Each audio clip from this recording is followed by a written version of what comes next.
for each of those kids. They're basically farming kids for easy, you know cheap how money. difficult it is I'm gonna bring this back to the initial crazy. topic for a second. I'm gonna bring this back because I Go want to for it, ask a Alex. question. I want to bring this back. You ever been in the hood, dude? That's fine, Like, Alex. We're not Yeah, allowed to. yeah, We're not allowed to discuss this topic. I get it. You can talk about it, but like I don't know why you're so determined to avoid the main topic of conversation. We're not avoiding anything. Well, this is directly in let me line ask with a question. marriage. What Let does me ask a marriage question. mean? You're not talking about economics. Like we're talking about premarital sex. My question is this: for Richie and Andrew, what exactly is the downside for a man to have premarital sex? There's many downsides. Okay. So the number one downside. Well, go ahead. You go ahead. So the first downside for a man to have premarital sex, of course, is STDs. Now you can point and say, but wait a second, some of these things are avoidable, right? Some of these issues are avoidable because, in modernity, we have condoms and prophylactics and things like this, but this was not always the case. And when we look at that, we understand that the societies which promoted away from promiscuous sexual intercourse, especially with men, had much more virtuous societies. Every single time a man is out there having sex with a woman, he's actually devaluing the woman. You know that this is true. Both of you, and I went and checked Marcus's workout too, claim that the more sexual partners a woman has, the more devalued that woman is in the marketplace to men.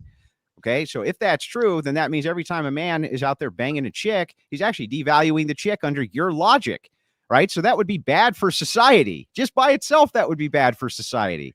So you have a duty. You have a duty to greater society. Let me respond to the first point. So when they actually did studies on this, they looked at STD rates between single men and married men. They found them to be basically the same. And the reason for this is because married people are having sex without condoms, right, with their wife, generally speaking. And if their partner cheats on them, right, then the chance of them getting STD is much higher. Versus typically single men are more likely to wear condoms. So the STD rates is the same for married and single men. So your first point is mute. Now the second point, show me the data. Pull it over. You want to see the study? Yeah, especially considering I have a counter study from Healthline, where Healthline talks specifically about what are called pleasure. Let Alex finish this point. We can pull the studies up. I want to stay on this point. I'll pull up the study while Marcus can go back and forth on this. Give me like 2 minutes. I'll pull it up. Yeah, sure. I would say, given your point of devaluing women by having sex with them, right? This is assuming that everyone is being honest, right? So if a guy says, hey, how many sexual partners have you had? And the girl's like, oh, 200. Then I think a lot of guys are going to consider that a red flag and not want to be with this girl. And in that sense, you could argue that she's less attractive or devalued in your words. But the truth of the situation is that if a guy says, how many people have you slept with? And the girl is going to think that the guy is going to judge her for that, then they're simply going to lie about it, right? They're going to say, oh, 3, 4, like whatever a low number they think the guy will like. So you're basically what just about devaluing reputation? The data. This is the only right. But what about two things? First, let's talk about reputation, which you do accrue reputation through promiscuity. There's no doubt that that's true. Women always accrue negative reputation through promiscuity. They're known as sluts, skanks, et cetera, et cetera, et cetera. Not only that, though, let's move on to the second point. Which is this doesn't actually address whether or not he devalues the woman, the more sexual partners that she has, which you are now making the argument that it does. No, he's not. He is. If he says it's a red flag. Let me ask you this. If there's a girl that goes around, hooks up with every guy at the club, by hooks up, I mean kiss, but she doesn't have sex with any of them, right? Mm-hmm. She makes out with everyone at college. She has her tits out half the time, but guess what? She doesn't have sex with anyone, right? But then there's one girl that doesn't do any of that, sleeps with 2 guys. Who do you think is viewed more negatively in this situation? Okay, so I want to make sure I repeat the question back so I don't get it wrong. You're asking if a chick is promiscuous, if she acts in a promiscuous way, do you think that she's going to gain the reputation of being a promiscuous woman? Is that essentially the question? I'm saying, what would you consider more devaluing for the woman? I think promiscuity in general is devaluing to a woman, but the more amount of sexual partners that they have, that adds to the promiscuity problem and devalues them further. You seem to agree with this because if you state that a woman has 200 partners creates a red flag for a man, then this means the more partners that she has to reach whatever that threshold is, the less value she has than the day before she had sex with that new man. Yeah, I'm saying 200 for sure. I'd also consider 0 when a girl's like 25 years old, also a red flag. Why? Because if this girl hasn't had sex, then I'd be questioning whether, once again, she's any good at it, whether I'm going to be compatible with it. And if it's not for a religious reason, I'd also So be the red questioning flag why is your this girl wasn't hedonism? able to. Wait, so the red flag is finish you're my not point. Let sure me that finish she my could point. be a great The- fuck puppet for you? let- That's your I red found, flag? I found the study, by the way. Go ahead, Marcus, and finish your What? point. Move. Fuck What- puppet. I like that. I like that Okay. term. Of course I'm you going do. to call my girls from now on. All right, we got the study. The Wait, infection was, no, I want to finish this though, real quick, and then we'll get to the study. I know, but I know you I want want to know, but I want to know this. I want to know why it is, Marcus, that you think. Yeah. So if the girl that is you- zero partners at Yeah. 25, right, and it's not for a religious reason, then I'd be questioning if she's had any at all relationship experience, right? Well- If she's very inexperienced, then chances are she's not going to be a good partner. at But wait, you 25. just I'd be keyed in on questioning why she something. wasn't You able to just- get with anyone by that point. Marcus, you just keyed in on something though. You said if it's not for a religious reason. So how come if it's a woman who is staying chaste for a religious reason, that wouldn't draw a red flag for you? Is Actually, it because you would see virtue in her? It probably still would draw a red flag, just not as big of a red flag. What would the red flag be? Just that she's not going to be able It's to saying it's satisfy her very degenerate inexperienced. sexual needs as well as the whore? That's basically what you're Exactly. saying. Yeah, Oh, exactly. gross. Wait, She might can we be- she might quickly be throw very out the? functioning Can we compatible. quickly throw out the? All agree to throw out the STD argument because it's pure horseshit. Single men and married men were found to have the same rates of STDs. So that your first point is mute. Send So it the- to me. Okay, Did you want to It's pull it up? moot. Did I'll you want post it in a private chat. a lot of people? I don't know if he likes to be corrected, but it's moot, not mute. Oh, you're good, man. Yeah, you can correct me. I don't give a shit. Pretty chill. So the second thing here, I'm gonna post in the chat right now for you. The second thing you were talking about is devaluing the woman. So I guess I have to ask for clarification. What do you mean when you say devaluing the woman? What do you mean exactly? You mean her social reputation? What do you mean? Well, yeah, so I think that generally speaking, women, as we saw with the poll just here the other night on your channel, if a man would prefer to have a virgin even over a woman who had 5 sexual partners, the poll overwhelmingly stated yes. Why is that? And it's a revolting factor. It's the revolt factor. So most men, generally speaking, become revolted, as you admitted on that same panel, by thinking about the fact that the woman that they're with might be having sex with another man or has had sex with other men. It's not a thing that you want to dwell on or think about because it causes what I think is an impurity imbalance. So I think that men generally tend to be attracted to women who have some sort of purity about them, some sort of chastity about them, because these are virtues, and men tend to see virtues in other men just like they do in women. And what are the virtues we're looking for in women? We want loyalty, chastity, and virtue. And those things, I think promiscuity is a good indicator as to whether or not a woman has any of those things, especially the virtue aspect. Promiscuous women tend to suffer from mental illness. They tend to suffer from all sorts of issues, often coming from single mothers, among other huge problems. So yeah, I think that this is the red flags you're looking at would be virtue based. Andrew, would you say that you have a successful marriage, happy marriage? Yeah. Okay, but you and your wife both had sex. So how do you guys view each other positively if you guys both didn't have your virtue when you got married? So we both reformed to Christianity, like so many people do. But that doesn't change your body count. Yeah. So what? And by the way, pointing at exception, your wife is attracted to someone who has. But let me tell you, I'm going to try to tell you this so that you understand that, because this does follow. Assuming that I could have all things equal and could have met my wife and she's the exact same person she is, but had never had sex with a man before me, I would choose that. And so would every motherfucker given the choice. Okay, but it seems like you're still able to have a successful marriage, even though neither one of you guys had your virtue when you got married. Doesn't mean it's optimal, Alex. I mean, well, right, precisely. About. Well, if we're going to talk optimal, there's a big difference between something being optimal and something being a deterrent. Also, you were primarily talking about on the women's side. My initial question was, what about for men? What are the negative downsides of premarital sex? You asked me the question, bro. You said he said STDs. You asked the question. I'll give you a real one. I'll give you a real one. So this is my life experience, right? So anecdotal, of course, but initially started off in very long-term relationships that split for like military reasons, right? And after that, I sort of got jaded and became agnostic and just became one of you guys, right? And I was just smashing anything that walked past me. And And I'll tell you what it leads to. It leads to zero fulfillment, basically. Like if your life is surrounded by satisfying your own carnal pleasures, you become hollowed out inside it. I don't care if you're religious or not. You eventually become very jaded about how the world works, about how women function.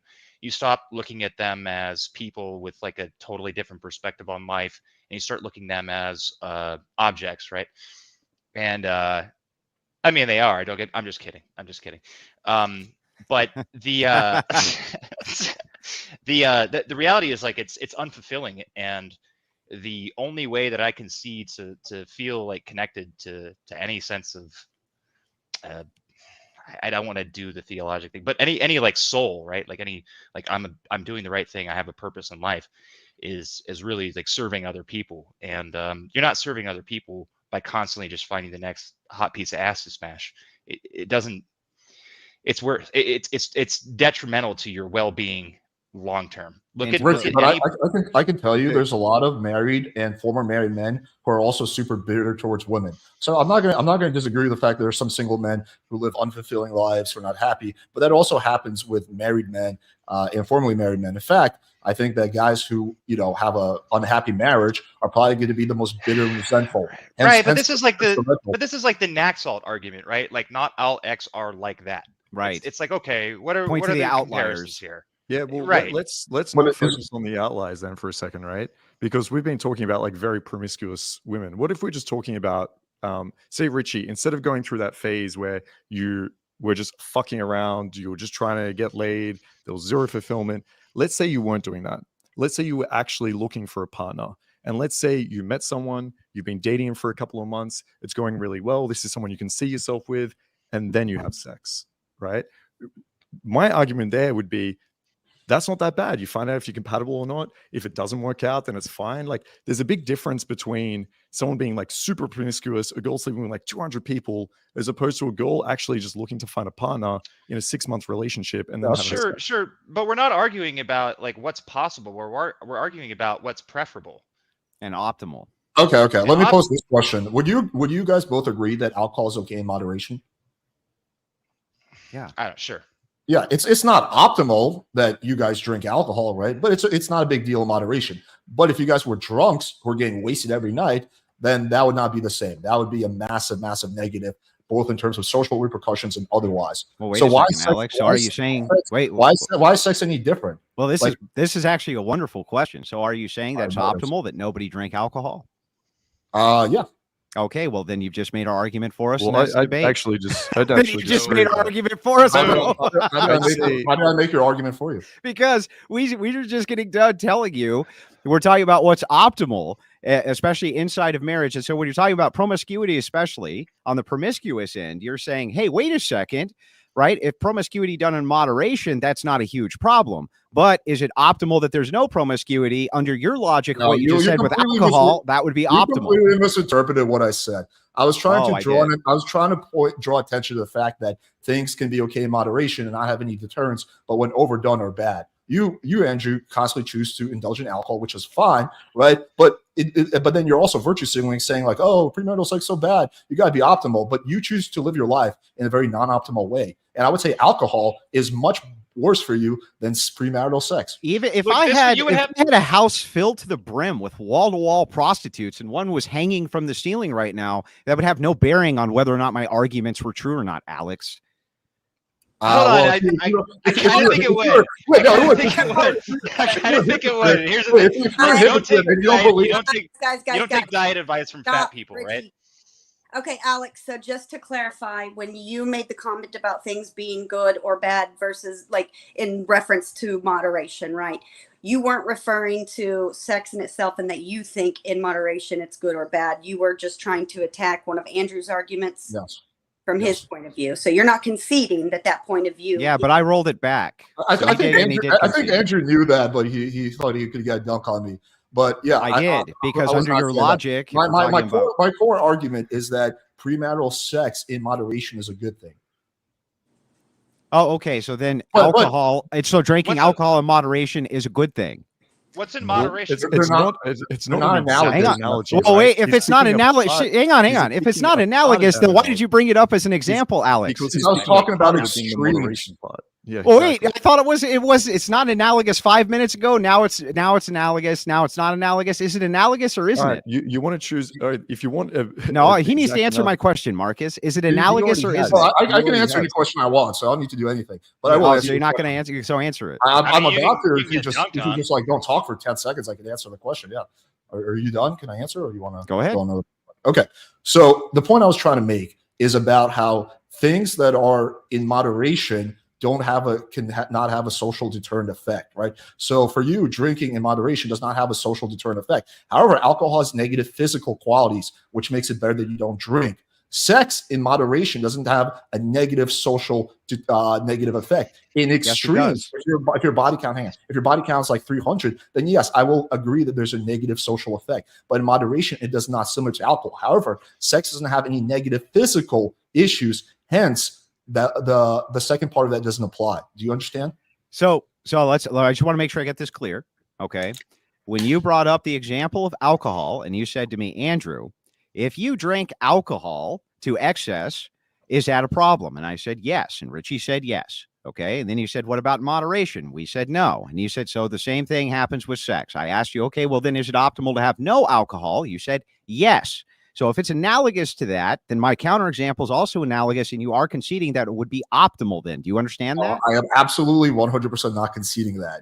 I don't know if you're doing this on purpose or not, and maybe I'm not explaining myself correctly. I am doing it on purpose. It's good for you. I was purely talking about social repercussions, social image. With alcohol in any amount is bad for you physically. Sex is not bad for you physically. Alcohol in any amount is not bad for you physically. That's a lie.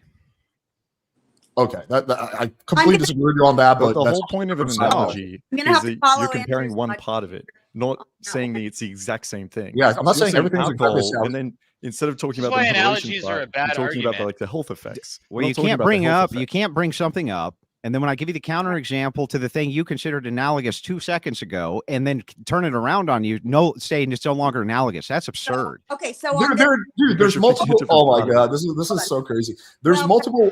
On this point, though, that's why I want a clarification from you, Alex, and then Andrew clarified. I will say that I kind of agree with Andrew on this one from a moderating standpoint. Like, you did bring up an example, he did counter that example right back, and that's the way that's fine. But again, I'm talking only about social repercussions in that. Maybe I should have specified that. But yeah, I'm talking about social repercussions. The difference between alcohol and sex, once again, is one of them has a physical negative effect and one of them doesn't, which is why it's different for alcohol. Unless you're Andrew, who doesn't think alcohol is bad for you, alcohol does in any amount is not optimal, versus sex is different because there's no negative physical side effects. In fact, it is a good form of cardio, so you can make an argument that's positive. So that is the difference for like the 25th time. So then are we going to state then that actually using alcohol as a comparative to promiscuity is not analogous, so we can just move on from the point? In terms of social analogy works, right? Like in terms of socially, it is. In terms of the rest, in terms of socially, it is. Yeah. So if I'm using it as a social example, then, which is what you're using it as, and we're talking about the social repercussions of what is optimal, and you say zero alcohol is optimal, why wouldn't you apply that to promiscuity, Alex?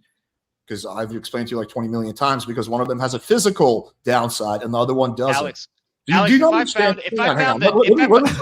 try to explain this very simply. Okay. When it comes to certain things, small words. There can be. I will do my best. There can be physical and social negative outcomes that follow. Right. With alcohol, in moderation, there is not a negative social effect that follows. Right. But there's still a negative physical effect. In extreme, there's a negative social and physical effect. With sex, in extremes, there's a negative social effect. In moderation, there's no negative social effect, but sex does not have a negative physical effect. Hence why you cannot make the point that just because I say that no alcohol is optimal, no sex is optimal, because one of them is physically bad for you. One of them is not. Is that not clicking? Okay. So what your overall argument is, let me make sure I repeat it back to you. Please You're do. saying that when you're talking about alcohol, if you use alcohol in moderation, right, that there is still some physical downside to it, but there's just not any physical downside to having sex in moderation. Is that correct? Yeah, there is, but there is though. There's pregnancy that can be a downside. Even having sex just one time can lead to that. There's STDs. Oh, we already So just even proved this. so no, stop. I just let you give your entire argument. STDs, but you're just going to repeat stop. yourself. Alex, you didn't disprove my point. Even if I conceded to you on the STDs, it wouldn't disprove my point right now. So well, listen very closely. Listen, yes, I can. Listen very closely to what I'm. How would you use it, bro? Okay. I just let you talk. Are you going to let me respond or not? Well, yeah, just don't use things that we already disproved. Go ahead. Okay, you haven't disproven this. Okay, even if I conceded on the STD front, it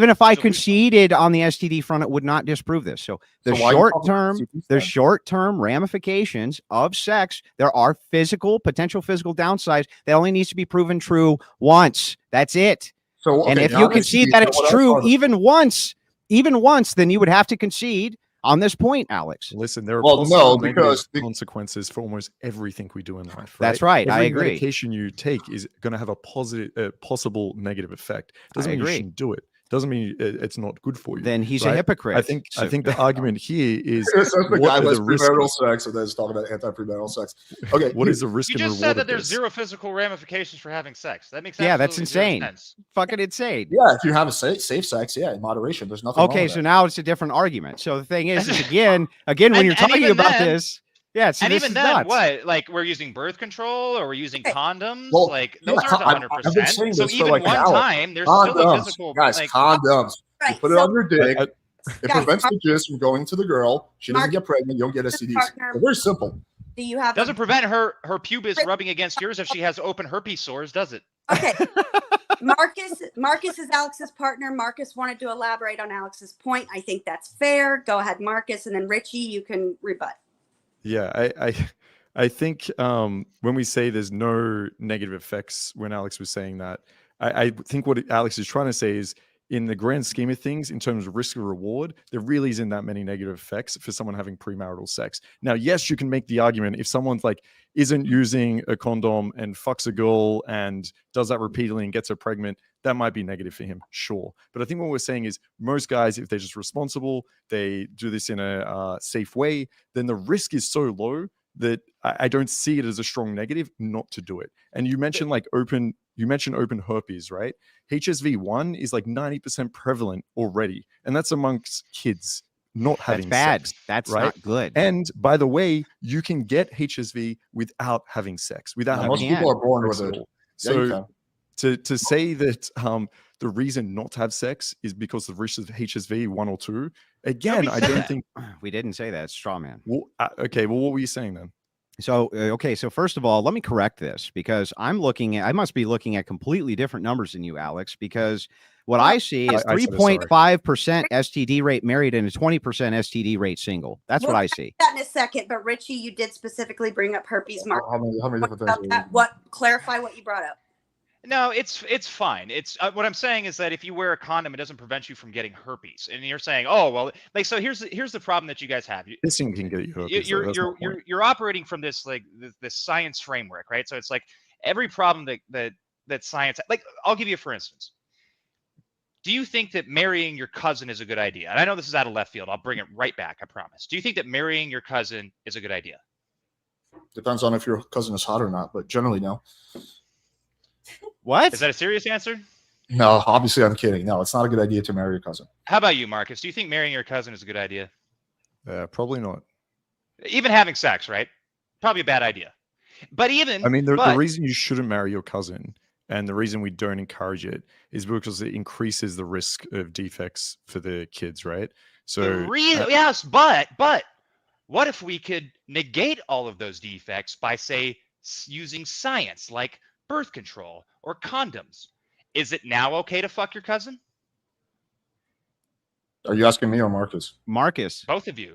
I'd have to think about this honestly, right? You'd have to think about. You have to think about whether or not it's okay to fuck your cousin. If you could create a world, right, where hypothetically there were no risks, there was nothing wrong with fucking your cousin, there were no birth defects, anything like that. If that world existed, then I'm sure we would all change our opinions on that. What about your mom? Could you fuck your mom, bro? Could you fuck your mom? I'm sure if we looked at animals, right, that fuck their cousins. We don't think it's weird or wrong or anything like that. I think if we did live in a world where there was zero consequences for that whatsoever, the reason we think what about your mom, Marcus? Can you do it?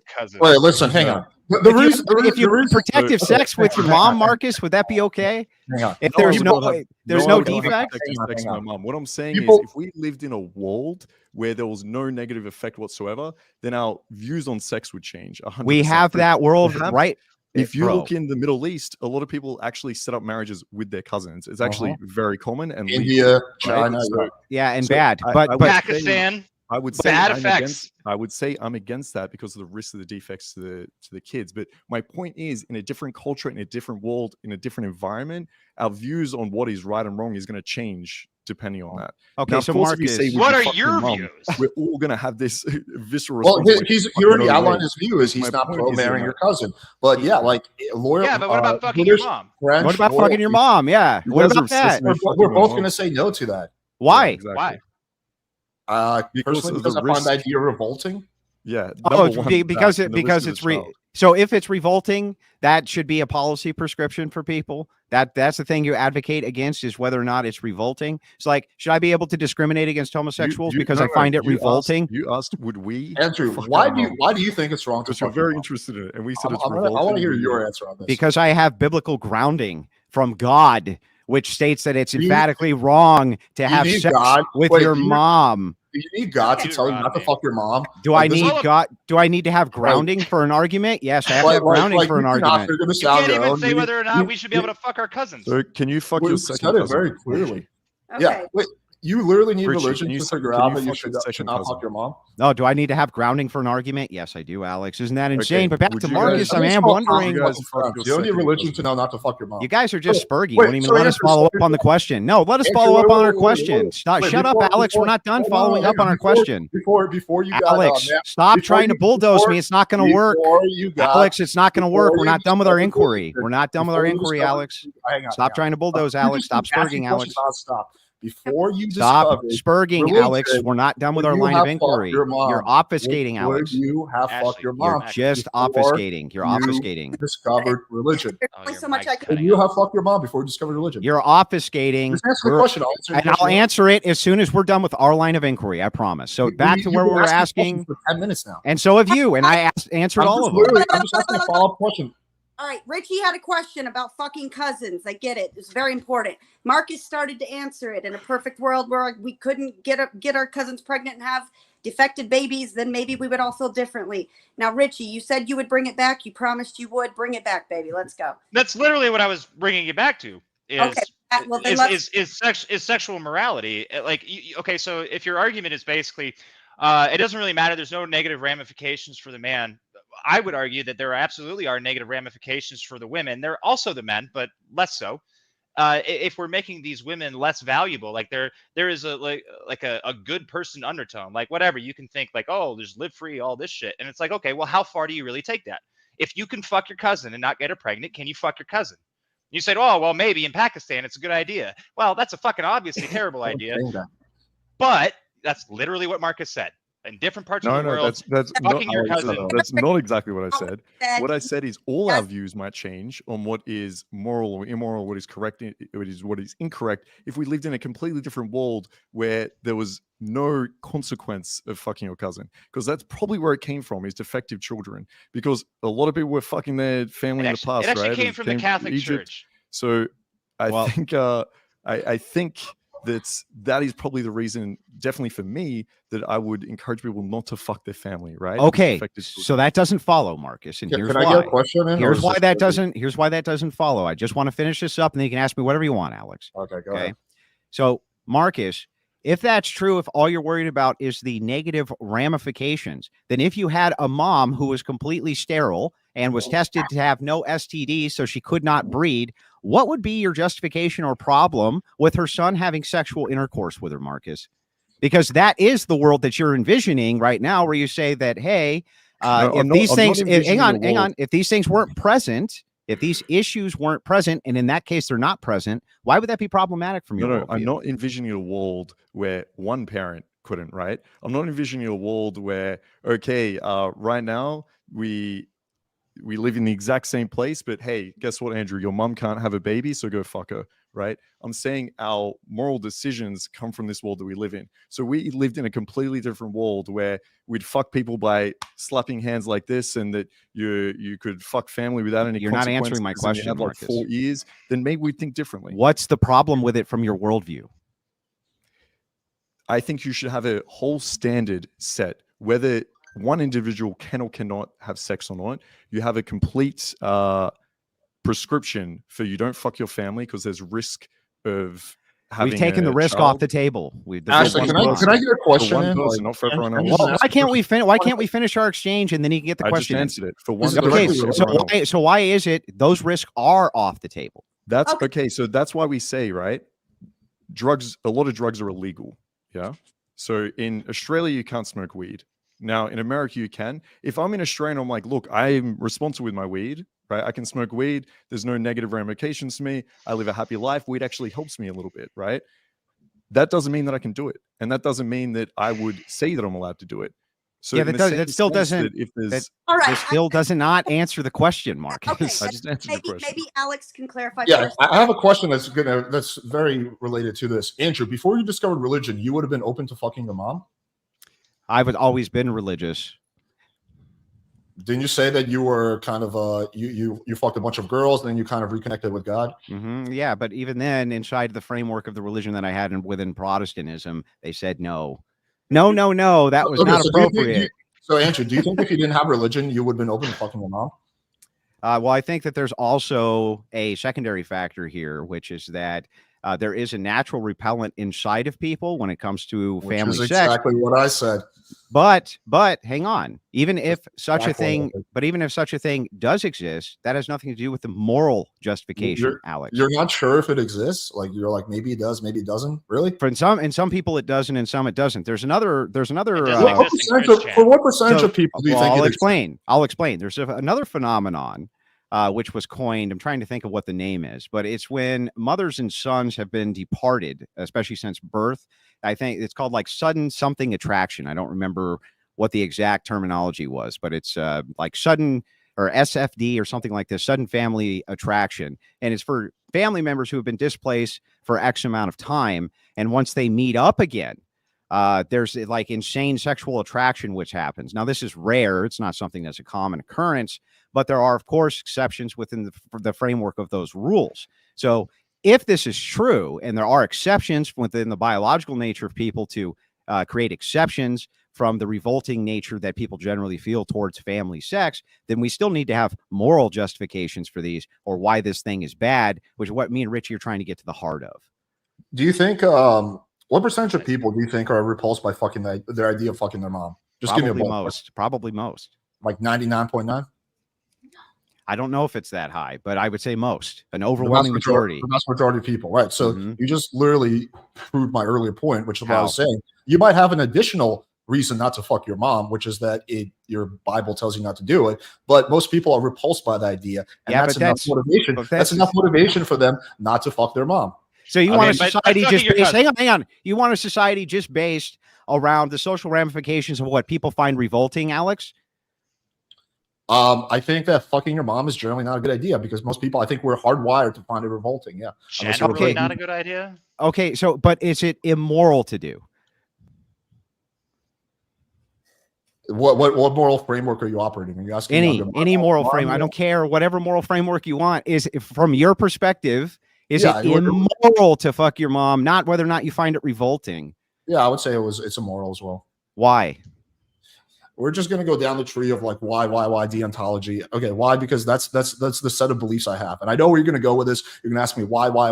Oh, I have a religious framework. You don't have anything. But at the end of the day, this is a pointless argument because we can all agree that most people find the idea of fucking their moms. It's not pointless in that you can see things that are happening today that 10 years ago would have fucking disgusted people, and now you have the majority of people sort of supporting it, like or at the least trans movement, for instance. That's a good example. Its dicks off is now popular. Like that's a okay, hang on. First of all, it's not popular. People aren't cutting off their dicks because it's popular. It's a premium talking point for left wing giant politicians like everywhere. I'm just saying, disgusting shit has erupted out of nowhere. And Richie, what percentage of people do you think want to cut their dicks off? If we can actually One- start back to- 1 in 5 Zoomers are reporting. 1 in 5 Zoomers No, are they are not. 1 in 5 self-reporting. No, they're Zoomers not. are not reporting that they want to cut Are their we dicks No, off. I didn't say that they did. I said that they are reporting that they have become LGBTQ in some that's way, very shape, or different. form. That's I very didn't different. say- There's a huge- I there's a didn't say huge that they were flag. reporting that they're going to cut their dicks off. Okay, You well, that's inserted that. very different. Well, I'm- 1,400% You Very inserted increase. something that I didn't say, sir. No, no, Okay, he well, said it was how a many natural people- assumption since Richie was talking about cutting your dick off. No, no, So Alex the asked a follow-up direct question. How many people do you think want to cut their dicks off? And you said Zoomers report 1 in 5. You didn't let me That was finish right. what I was saying. I literally said 1 in 5 are reporting that they're LGBTQ, whereas just 10 years ago they were not. This is revolting behavior to most people, right? Guys, moving This on. has nothing- Are we going to strike the fucking moms and cousins from the table? Is this coming back to that? Are we I'm done? fine Yeah, with I'm- moving. I'm- I'm fine I'm- with I think- moving the convo I'm along. I good think with that. Marcus is still thinking about the cousin, to be honest. I don't think he's thinking about. I think the point that Marcus, I think it's silly to go through life to look at things very black and white. I think Marcus is making a nuanced point, and what he's saying is that, hey, according to my beliefs and upbringing, I find that to be bad. But if I was born in a different time in a different country, I might have a different beliefs. There's a reason why hundreds of years ago, a lot of people were marrying their cousins. Again, did we become were we morally worse back then? No, it was just the fact that was something that was commonly done. Right? Morals You are would argue- universalized, though, Alex, across then why did- across different cultures, including sexual morality, which becomes normal. Why did hundreds of years ago, when people were more religious, were they way more likely to marry their cousin then? They didn't understand this. First of all, they weren't. Okay, you're talking about specific nations inside of England, which had to do with crown authority. And so this had something to do with the genealogy going down the family It wasn't tree. just for keeping that. the crowns Common in. people were marrying their cousins too, way higher than they are. And sometimes if you had small tribes, things like this, yes, this would happen. And no, we didn't have the science at the time to understand what the Well, why do we need ramifications of science? We this have the Bible. were. But But it was very rare. even then, people were not going out of their way to marry except external to the tribe. In fact, many tribes would try to intermingle with other tribes because they would see birth defects that would happen in these children. And there was still, by the way, you have to concede this because it was your argument, there was still an internalized revolt factor, which happened between people getting married in incestuous relationships or hooking up in incestuous relationships, unless you think that just a few hundred years ago, our biology changed so much that wasn't present, Alex. But that is part of your constructed argument. So you probably should concede that portion at least. Okay, so I think the revolt thing is much stronger when it comes to the mom than the cousins. I think people have a much stronger revolt. If you put a gun to a person's head and you say, hey, you either have to fuck your mom or fuck your cousin, I think 99.9% of people will pick the cousin because they're less revolted by that. But it seems that, again, people used to be more religious, that's a fact, and people used to marry their cousins more. So it seems that the grounding biblical. Where did they marry them more? Pakistan. No, everywhere, across Where? the world. This was fairly common. Show me. Well, show me. You want me to pull up another study? I want you to pull up something that shows that most of the world was marrying their cousins. It's I never ridiculous. said most of the He didn't world. say Hang on, most I of never the said world. most of the world. I said it was more prevalent. Are you disagreeing? How with much that? more prevalent than now? Okay, just tell me. Are you disagreeing with that premise? Yeah. So you think that people were marrying their cousins equal to or less than they are now? I wouldn't be surprised if right now people have more incestuous relationships than they ever have in history, Alex. Okay. And that also stands to reason, even if we do it per capita, because there's 8 billion people on planet Earth, it would not actually surprise me if there was more incestuous relationships now than there ever have been on planet Earth, ever. Especially since most recent data that I saw on this was how much incest has become prevalent as a hidden societal backdoor. So people are engaging in this activity without publicly admitting that they're doing it. Okay, let me pull up another study for you. I don't mind doing that. This is based on genealogy in Pakistan. It's something like 85% of households are engaging in some sort of incest with their cousins today. And yes. the population of Pakistan has exploded thanks to basically the modern world that the West has sort of provided. These new technologies, populations can explode, and if the rates are staying the same, then absolutely there it stands to reason that there's more incest transpiring intercousin. Well, I'm not talking about total. I'm talking about per capita. Yeah, I mean, even per capita. I still think that you would probably find that incest is more prevalent now than it's ever been. because polygamy is less of an issue in these particular areas now, because lower peasants basically have access to more resources. So women are needing to go into these 4, 5, 6, women into one particular marriage. So that means more children from different families, which, yeah, I mean, I don't know, like, the hard numbers on it. I don't know if anybody's ever actually done it. Like, It would be hard to do a I'm- historic analysis. That's true. Okay, so I'm looking at this. Sorry, I didn't have my cousin fucking study pulled up. I didn't really do much research on that topic. But I just found an article from New York Times. Before the Industrial Revolution in the United States, Canada, and Europe, you might have ended up marrying up to a fourth cousin. People didn't travel far to find a spouse, and the closer you were to home, to a fourth cousin, the more likely it was you marry within your family. Then in the 2nd century, something changed, and people stopped marrying their cousins. Yeah. So what? So they might have married their fourth cousin, who they probably have no genealogy with, right? We're all cousins to each other up to some percentile. Every human being on planet Earth. When you're talking about fourth cousin, I think that's so far removed, it's not even problematic. That's one. And then the second thing is that an article does not support whether or not, and this was your argument, there's more incestuous relationships now on planet Earth as opposed to previously in history. That's what I want you to demonstrate. That's your argument. Right, so just before we Andrew, look up are you okay with second cousin fucking?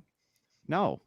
What about fourth cousin? Fourth. I think if you look at I would have to look, but I think if you look at fourth, fifth, or sixth, or this type of thing, that it's so removed from whatever your genetics are that it's not actually a physical problematic. Does it need to be? So you wouldn't fuck your second cousin? Would you fuck your scientifically it's second cousin, but it's our moral framework doesn't come down to scientifically, and apparently neither does yours, because you have I'm asking you the question. So you guys are cool with marrying a third cousin, right? Yeah, I mean, anything to obfuscate from the fact that you can't actually support your previous argument. Alex, Well, can you we support it or literally not? just provided a source that said that people after Industrial Revolution, people stopped marrying their cousins nearly as much. That was not your argument, whether or not they were marrying their cousins, but whether there was more incest now or if there was more incest before. That was your argument. Do you not consider fucking your cousin incest? Of course, but that has no bearing on your argument. Andrew, to be fair, I know this because I wrote it down. Alex specifically did refer to marrying. Yeah, that's nice, but he Yes, also stated it emphatically. He stated it emphatically, repeated his argument back, and he said he would pull up a study to prove it. What are you talking about? Okay, let me explain this very, very simply. Okay, we agree that marrying your cousins is incest, right? Yeah, I would say so. So if I just showed you a source that said that people, since Industrial Revolution in America, people are marrying their cousins less. Therefore, there's less incest in the world now. No, that's not a therefore. That doesn't follow. That just because people marry their cousins less now that there's less incest in the world, you dumb bastard. Okay, explain to me how it doesn't follow. Are you saying that people because you don't need to get married to their cousin in order to engage in incest? What are you talking about, dude? Aren't you the